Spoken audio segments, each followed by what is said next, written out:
se houve uma grande paixão, um grande amor na minha vida, foi sempre a anarquia.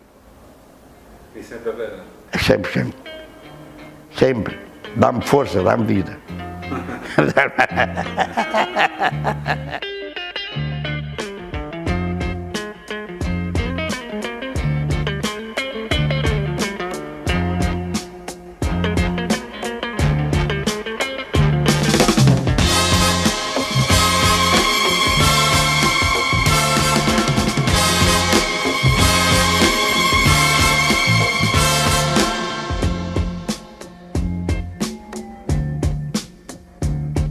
You know that it would be untrue.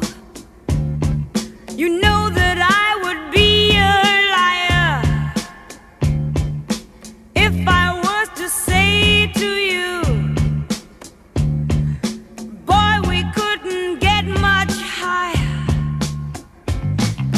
Come on, baby, light my fire. Come on, baby, light my fire.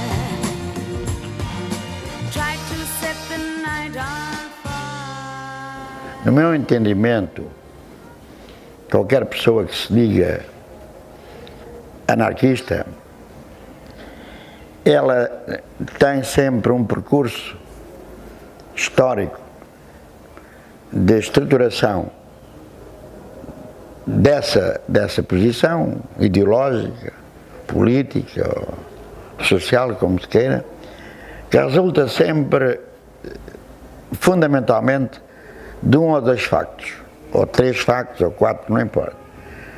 Por um lado, é a visibilidade que tem da sociedade, dos seus conflitos, das suas contradições, dos seus antagonismos, e, portanto, na qual a emergência dos pobres, dos mendigos, dos ricos, de uma situação de opulência, por oposição a uma situação que eu diria subhumana, e depois mais outros fatores, como as guerras, enfim, como a destruição do planeta, são por si só um elemento interno e externo de cada indivíduo que alimenta a ideia de liberdade, de emancipação social, do desejo, a motivação por isso. Quer dizer, isso eu considero este fator fundamental, na qual os órgãos sensoriais de cada indivíduo, sobretudo pela percepção e pelos sentimentos, levam-no a confrontar-se com um mundo que não quer. Bem,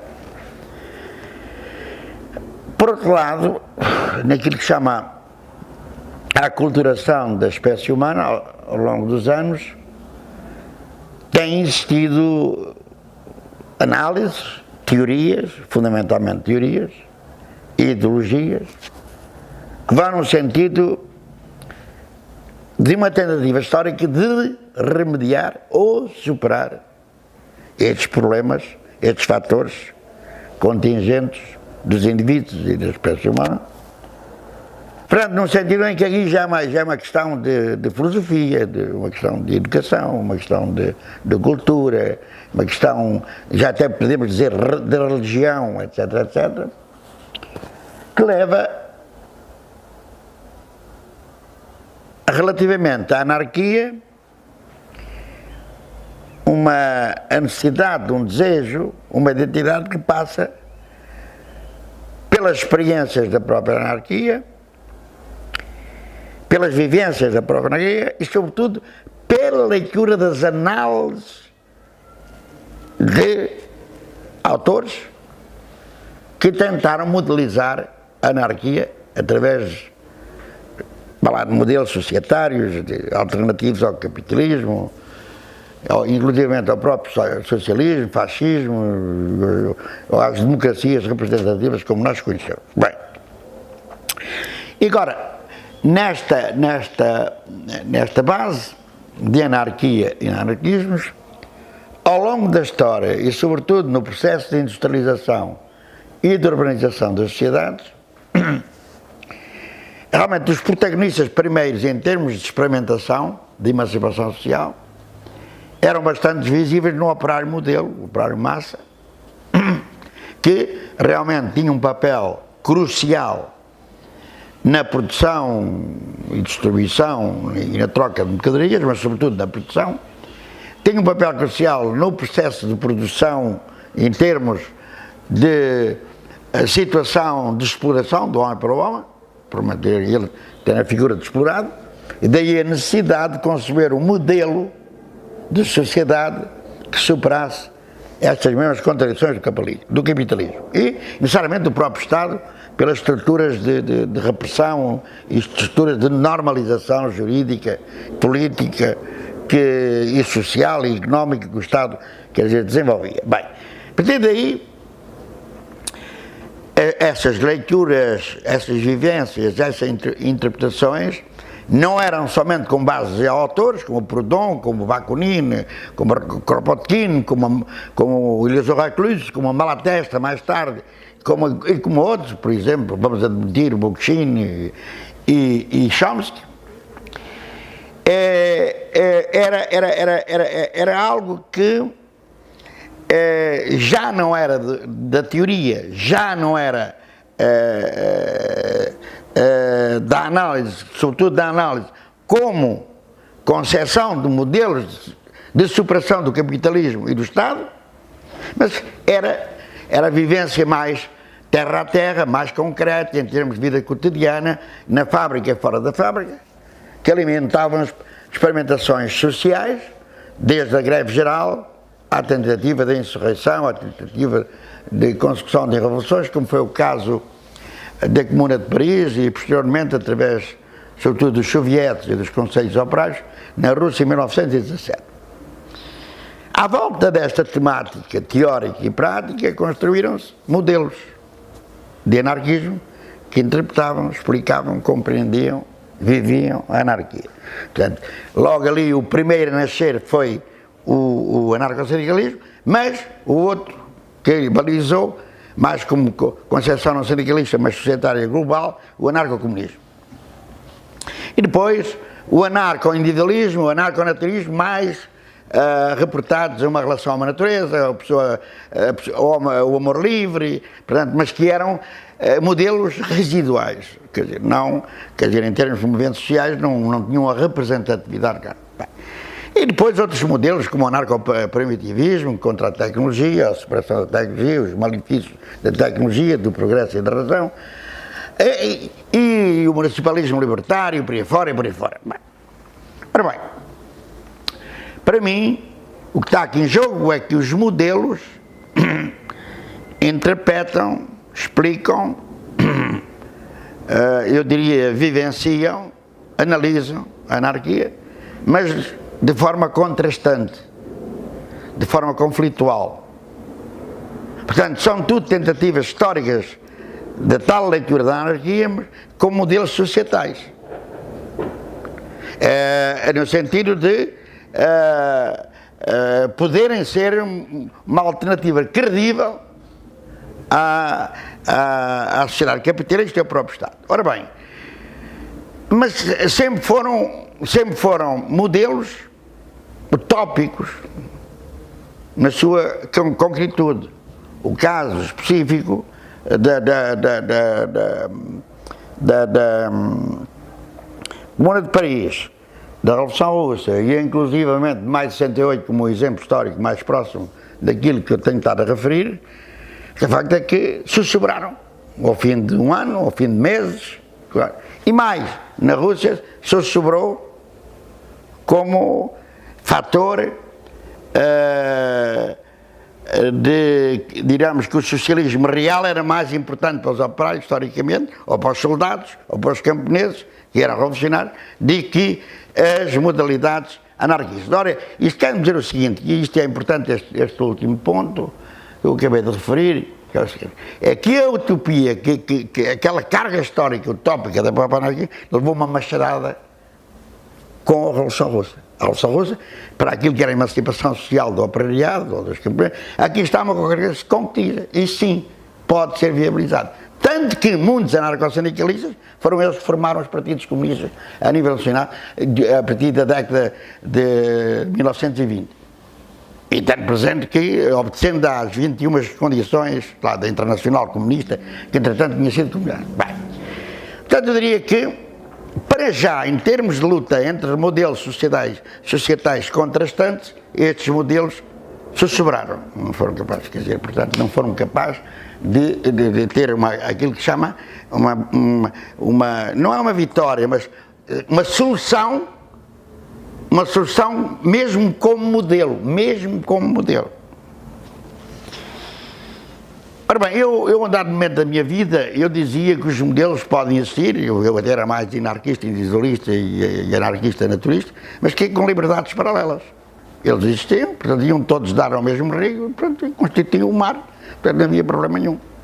Mas os modelos, eles são conflituantes, mesmo internamente e externamente. Nunca podem ser paralelos. Nunca pode ser uma progressão de liberdade como rios para desaguar no mar. Bem, ora, é aí que eu faço a minha viragem. Bem, isto é uma contradição judaica, civilizacional judaica cristã. Os anarquismos, pese embora a radicalidade das suas análises e até a radicalidade dos seus movimentos sociais, das suas ações, são iguais aos outros. Em que sentido? Que são a negação da liberdade e da criatividade. Quando estão em interação. Não somente como discussão, não somente como conversa, mas como vida cotidiana. Portanto, e depois, porque isto, os modelos, no sentido das lideranças, ou no sentido das decisões, levam ao exercício do poder. E, portanto, aí emerge a base do poder por cada indivíduo. Conclusão, eu cheguei à conclusão que a anarquia, mas já tinha há muito tempo, que a anarquia não pode ser um ismo. E, portanto, não pode ser modalizada, nem como análise, nem como prática, e sobretudo como vida, como pulsões de vida. A anarquia como uma lógica que vai à procura de uma forma não linear, de uma forma caoticamente auto-organizada, como, nesse sentido, como uma civilização, mas necessariamente como uma utopia. Mas que, por base de vida cotidiana, a anarquia para mim é um modo de vida. É um modo de vida como base de liberdade, de amor, de amizade, de criatividade. Não só entre as espécies. Não, primeiro começa de uma forma introspectiva, intrapessoal, e depois vai interpessoal, e por aí fora. Agora, o problema que está aqui em jogo é que eu considero que isso é um modo de vida e que te ensina a viver. Quer dizer, ou seja, que dá-te força vital a partir de pulsões de vida e não pulsões de morte. Embora saiba que as pulsões de vida e as pulsões de morte coexistem. Pronto. E isto, digamos, quer dizer, isto está incrustado no teu metabolismo físico, eu diria, biológico, e está necessariamente naquilo que é a tua cognição e a tua emoção. Portanto, a compreensão de ti mesmo, a informação balizada pela liberdade, criatividade, o amor, dá-te muita força. Claro que isto não é um modelo, isto é uma mera probabilidade, que não pode ser uniformizado, porque cada indivíduo é único. Neste caso aqui eu estou de acordo com o Max Stirner, cada indivíduo é único. Só que ele tentou balizar esse único para o egoísmo, quando eu acho que, e para outra coisa, que é o nada, e o que é que eu ponho em relação ao egoísmo, em termos de causalidade e efeitos, o que é que eu ponho? O indivíduo egoísta. E o nada. Ponho o caos auto-organizado. Tudo é construído sempre, a minuto de cada segundo é que eu ponho. Nada está estruturado, nada está institucionalizado. Está tudo a ser criado. Para tudo a ser criado. Portanto, daí a não necessidade do Estado e do capitalismo. De estruturas para te dizer como é que deves viver, tens de ter salários, tens de ter leis, tens de ter tudo. Tens de ter tribunais, tens de ter prisões. Mas isso, no encontro de uma cultura judaico-cristã... Não, isso se bate, quer dizer, e o meu problema hoje, não, essa coisa de estar sempre a economia, a política, claro que é a sociedade, claro que é. Não, o problema são os valores, é a ética, a estética, se quiser, é a base civilizacional judaico-cristã que tem a cultura a ti e a mim. Por exemplo, 25 de dezembro.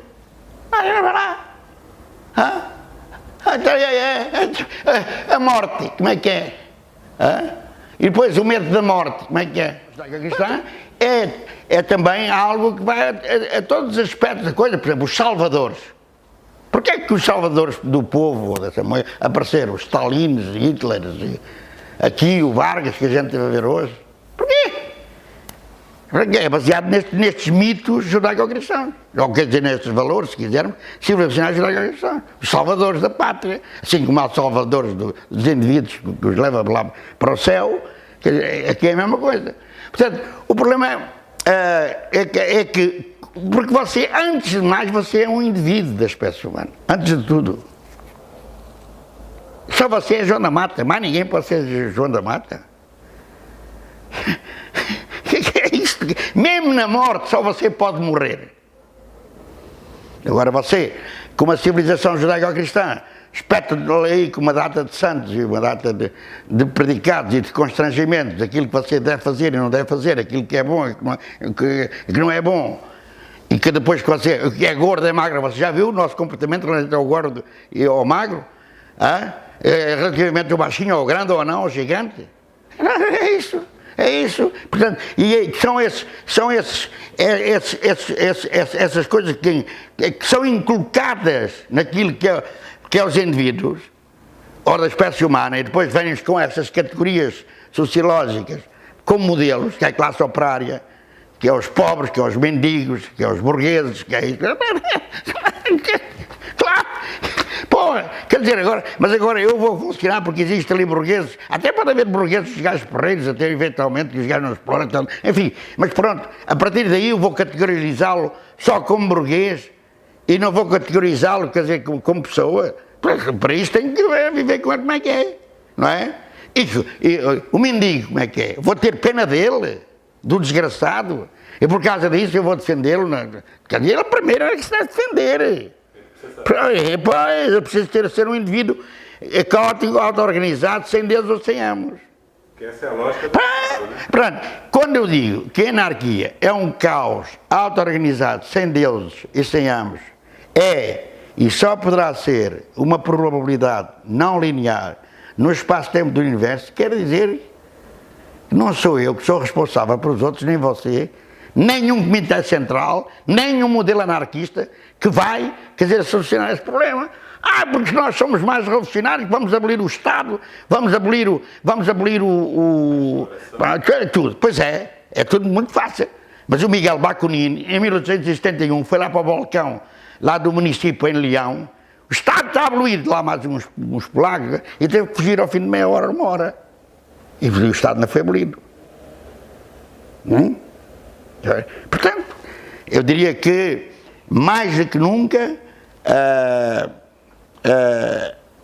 anarquia emerge da espontaneidade e da informalidade, portanto, articulado com aqueles 4 elementos que eu considero das pulsões de vida, que dão força e corpo à própria anarquia, que é a liberdade, a criatividade, amor e amizade. Mais do que nunca, a gente tem que aprender sobretudo, a viver no sentido, e a anarquia é isso, no meu entendimento.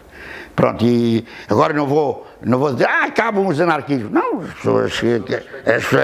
pessoas querem que continuem, mas quer dizer, não contem comigo, é para andar aí, quer dizer, fazer militância e outras coisas mais, assim disso. Se há um espaço onde você pode afirmar, de modo inequívoco, a sua relação com a natureza em termos de espaço, animais, é a partir de si mesmo, e não se desculpar que é a guerra que obriga a isso, ou que é o Estado que obriga a isso. Você, quando está em frente de uma árvore, ou está em frente de um passarinho, ou de um porco mesmo, ou de um gato, você é o único. Quer dizer, não venha agora cá desculpar-se. Bem, Porque não tenho que comer, tenho que matar. Está bem, também, é verdade. E para obviar isso, o capitalismo foi inteligente. Vai para os matadores, e dos matadores, tem os supermercados, resolve esse problema. As pessoas não são obrigadas a matar, nem a falar, só comem, está tudo feito. Bem, mas eu para não perder o fio à meada, penso que, historicamente, hoje mais que nunca, os anarquismos deviam problematizar com a devida equidade o seguinte: e atenção, eu dizia sempre isto, foram os vencidos da história, demonstraram que têm razão, e pergunto porquê que o comunismo desaparece, o socialismo e todo, e vêm todos aos anarquistas. Porquê que não vêm? Sim. Agora, é evidente que eu sempre dizia, porque aqueles que foram vencidos e que já estão mortos, não podem ser pulsões de vida. Portanto, como não podem ser pulsões de vida, não podem ser anarquia potencial. Tá? Essa relação é muito menos baseada em estruturas, em instituições. A socialização da informação, do conhecimento e da energia humana é muito balizada pela liberdade e a espontaneidade do indivíduo. As tais forças fundamentais da hipótese, da probabilidade de emergir a liberdade, a criatividade, o amor e a amizade. Só que o grande problema é que o virtual tem extrema dificuldade em amar, em se tornar amizade, em ser criatividade e liberdade de modo real. No espaço-tempo, de modo real. E é esta dificuldade que dificulta que aquilo que nós podemos dizer a teoria, a prática, ou a análise, a prática, o abstrato e o concreto funcionem no mesmo sentido. E que há às vezes como é que ia dizer, uma base de disjunção, quer dizer, de separação espaço-temporal, de dicotomia espaço-temporal, quando estes dois mundos são efetivamente, e deveriam ser interdependentes e complementares. Ora, se eu, pelo mundo virtual, acho que as bases da anarquia estão constituídas, porque elas permitem que o próprio indivíduo, quando ele está só, não é quando ele está a trabalhar, claro, evidentemente que ele pode aí trabalhar de forma virtual, a sua percepção, mas já está tudo codificado, ele é obrigado a fazer muitas coisas, está dentro do organigrama da empresa e, portanto, não pode ser livre e não pode ser espontâneo, não pode fazer amor em função da sua identidade individual ou coletiva. Bem, eu diria que tudo aquilo que é o mundo dos hackers, tudo aquilo do mundo que é ficção científica, tudo aquilo que é do mundo de criatividade do mundo virtual é essencialmente a anarquia. É essencialmente a anarquia. Agora, o problema é não ver isso como a constituição de um modelo, porque eu já disse que a anarquia não pode ser um modelo, mas ver isso como uma probabilidade de aculturação, de aprendizagem, da vida cotidiana, de tal forma que a relação intrapessoal e interpessoal, e passando até a intersocietal, seja algo que vá no sentido da abolição do Estado e da abolição do capitalismo, da abolição dos exércitos ou da estrutura militar, da abolição das prisões e inclusive da abolição do dinheiro. Bem, para não falar de outras abolições, senão eu teria aqui, quer dizer, todo dia a falar para lhe explicar o que é que devia ser abolido. Mas isto é um pressuposto que a própria vida cotidiana, balizada pela liberdade, criatividade, necessariamente pela espontaneidade e informalidade, mas pelo amor, amizade, liberdade e criatividade, elas próprias, como são pulsões de vida a partir do próprio indivíduo, se isto for multiplicado por milhares de milhões de vezes, onde é que isto vai dar? Claro que isto é muito difícil. É muito difícil. Isto é uma probabilidade não linear. Porque isto aqui você tem uma data de entraves, sabe qual é?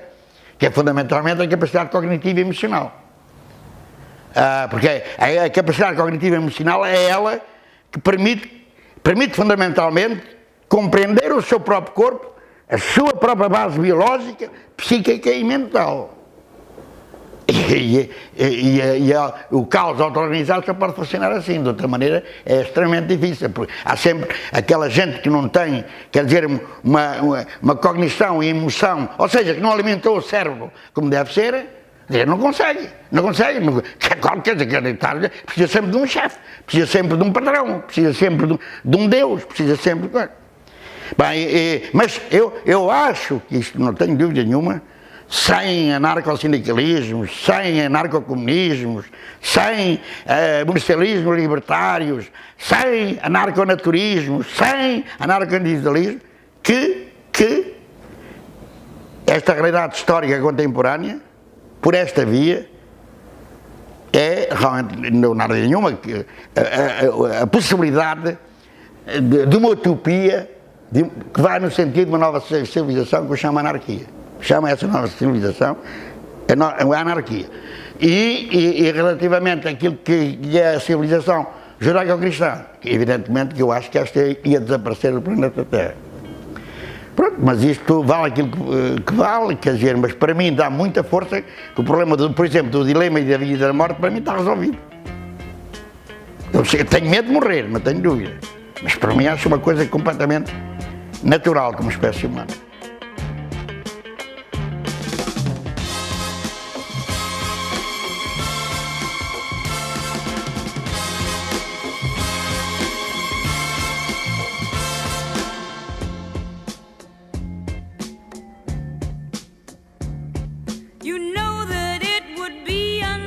E os tipos do Partido Comunista que estavam na clandestinidade mandavam-me para a frente, mandavam para a frente da batalha porque eles tinham medo de ser presos. Eles não queriam discutir. Assim, até a coisa, se não fosse você, não conseguia. Para arranjar outra coisa lá é, como é que eu ia dizer, para o conhecimento e a conversação, a discussão, foi a partir de maio de 1968. Aí você... A anarquia você conheceu como? Não, o que ocorre é que tudo que eu... Note bem, eu em 1968, 69, o que eu queria falar, ou discutir, era o comunismo. E falar no dia 1 de dezembro. Foi. No entendimento, foi, sobretudo para matar saudades, para ver os amigos. Quer dizer, você não é estimulado a desenvolver as suas coisas. E depois, como eu estou numa fase, quem sou eu para estar a criticar aquela gente? Deixa. Mas foi legal.